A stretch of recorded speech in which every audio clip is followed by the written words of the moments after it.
Hello and welcome. Today, let's explore together how to approach insomnia and find restful sleep. Many people struggle with sleepless nights, and if you're here, you might be one of them. I chose this theme because current research offers genuine hope and scientifically proven methods that might help improve your sleep quality. Together, we'll examine what the latest studies reveal about effective approaches to sleep challenges. Recent research provides encouraging insights into sleep difficulties and effective treatments. A comprehensive 2024 systematic review analyzed 29 randomized controlled trials involving 9,475 participants, examining the effectiveness of digital cognitive behavioral therapy for insomnia. The findings suggest that these approaches produced moderate to large effects on reducing insomnia severity compared to control groups.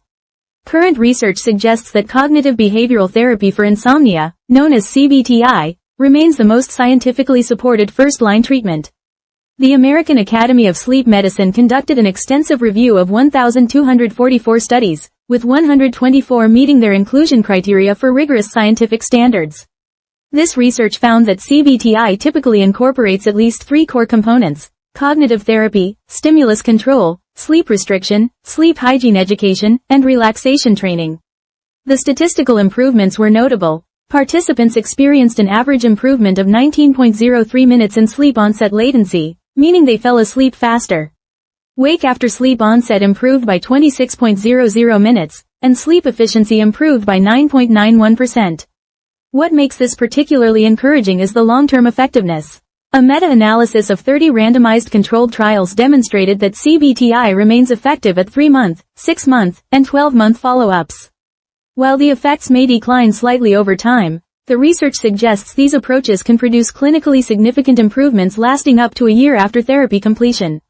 Brain imaging studies provide insights into why these methods might be effective. Current neuroscience research suggests that CBT-I may help rewire neural pathways associated with arousal and sleep regulation, potentially creating lasting changes in how our brains approach sleep. This isn't about quick fixes, but rather about learning sustainable approaches that work with your natural sleep mechanisms. Now let's explore some practical methods that research suggests might be helpful. These approaches are based on the scientific evidence we just discussed, and many people find them beneficial when practiced consistently and safely. First, let's discuss sleep restriction therapy, which might sound counterintuitive but is thought to be highly effective. This method involves calculating your actual sleep time over 1 week, then limiting your time in bed to match this duration. The idea is that this creates what researchers call sleep pressure, a natural tiredness that may help consolidate fragmented sleep into more restful periods. Why might this work? When we spend too much time in bed trying to sleep, our brains can start associating the bed with wakefulness and frustration rather than rest. By restricting time in bed to actual sleep time, we may help retrain our brains to associate the bedroom with sleep. The second approach is stimulus control, which focuses on rebuilding healthy associations with your sleeping environment. This involves using your bed only for sleep and intimacy, leaving the bedroom if you can't fall asleep within about 20 minutes, and returning only when you feel drowsy. Research suggests this helps retrain your brain to associate the bed with rapid sleep onset rather than wakefulness and worry. The underlying mechanism relates to classical conditioning. We're helping create stronger associations between the bed and sleep, while weakening associations between the bed and lying awake. Third, cognitive restructuring addresses the thoughts that might keep us awake. This involves identifying and gently challenging catastrophic thoughts about sleep. Instead of thinking, "I'll never fall asleep," we might try, "My body knows how to sleep naturally," or, "One difficult night doesn't define my sleep pattern." Research in cognitive psychology suggests that our thoughts about sleep can significantly impact our actual sleep experience. When we catastrophize about sleep loss, we may create anxiety that makes sleep even more elusive. Fourth, breathing techniques can activate what's called the parasympathetic nervous system, which promotes relaxation. The 4-7-8 breathing technique involves inhaling for 4 counts, holding for 7, and exhaling for 8 counts, repeated 3 to 4 times. Neuroscience research suggests this pattern may help slow heart rate and reduce the stress response that can interfere with sleep.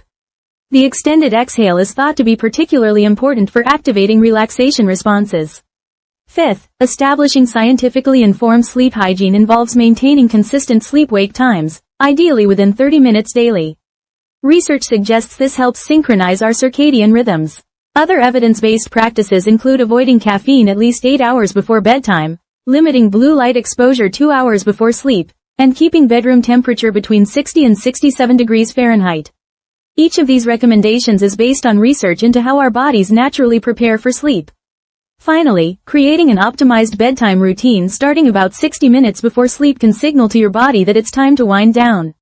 This might include dimming lights to about 10% of daytime levels, engaging in quiet activities like reading or gentle stretching, and practicing progressive muscle relaxation. The idea is to create a consistent signal to your brain that sleep time is approaching. It's important to note some common approaches that research suggests might be less helpful. Trying to compensate for poor sleep by staying in bed longer often backfires, as it can weaken the association between bed and sleep. Similarly, afternoon naps longer than 20 minutes might interfere with nighttime sleep pressure. And while it's natural to check the time when we wake up at night, this can increase anxiety about sleep loss. To summarize what we discussed today, here are the key points that might be helpful to remember. First, CBT-I approaches have strong research support and may help rewire your brain's sleep patterns over time. Second, sleep restriction therapy creates healthy sleep pressure by matching time in bed to actual sleep time.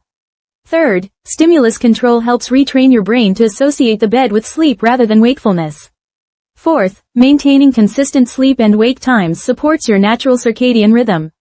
Fifth, cognitive restructuring can help address the worried thoughts that might keep you awake.